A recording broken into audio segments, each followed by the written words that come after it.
This was a 35-year-old male who was assaulted with a baseball bat. As you can see, the patient has had scalp swelling overlying the left frontal region, and we see a small collection overlying the frontal lobe on the left side. However, we also see a collection that is present on the left side in the temporal region, and measuring probably around 5 millimeters. This collection extends into the subarachnoid space. So we have blood products which are coursing along the M1 segment of the middle cerebral artery and then extending into the sylvian fissure with subarachnoid hemorrhage. And this extends up into the superior sylvian fissure as well. So we are seeing is soft tissue swelling in the scalp.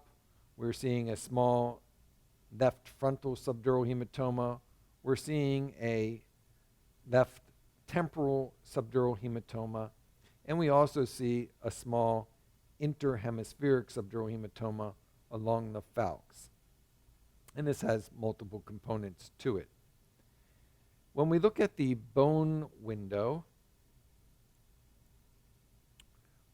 we can see that the patient has a fracture through the mastoid portion of the temporal bone.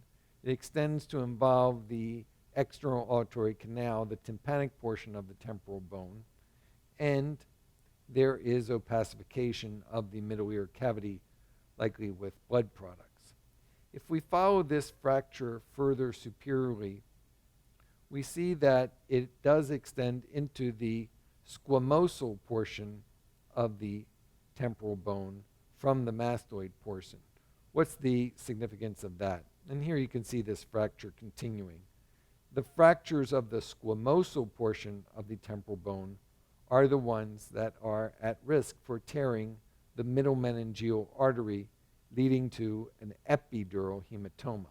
So if we go back to our soft tissue windows, we see a small amount of blood products in the extraaxial space on the right side, which could represent an early epidural hematoma.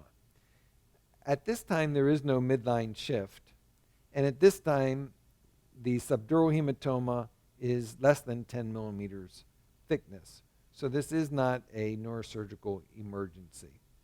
I want to get back to the presence of the subarachnoid hemorrhage. Shortly, I will talk to you about the potential complication of pseudoaneurysm or dissecting aneurysm secondary to trauma, which may affect the middle meningeal, the middle cerebral artery. When I see isolated subarachnoid hemorrhage without an overlying parenchymal hemorrhage in the sylvian fissure, I start to worry about the possibility of either a dissecting aneurysm or a bleed from a pseudoaneurysm.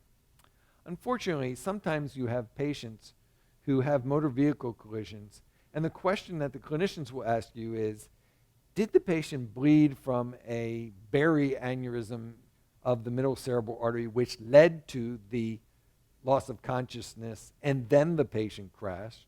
Or did the patient crash and the subarachnoid hemorrhage is secondary to the trauma? Sometimes this question cannot be answered. And this is one of the indications for CT angiography to evaluate for either dissecting aneurysms or berry aneurysms that may be the primary cause of the motor vehicle collision.